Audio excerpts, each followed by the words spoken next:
Sekreti si ta dalloni vezën e prishur. Veza e kalbur mund të rrezikojë shumë shëndetin tonë. Është shumë e rëndësishme që ti kontrolloni ato përpara se ti përdorni. Ka disa mënyra se si të dalloni ato të cilat janë edhe më të freskëta. Një mënyrë është vendosja e vezës në një gotë me ujë të ftohtë dhe nëse ajo bie në fund, do të thotë se është e freskët. Nëse ajo fillon të notojë, do të thotë se është e prishur.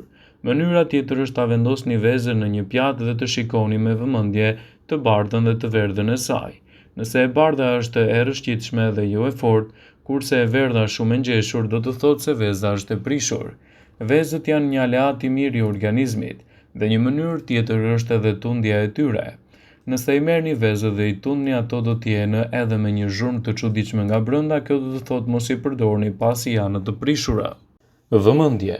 Informacionet në këtë video kanë për qëllim që të plotësojnë, të mos zhvendësojnë këshillat nga mjeku juaj ose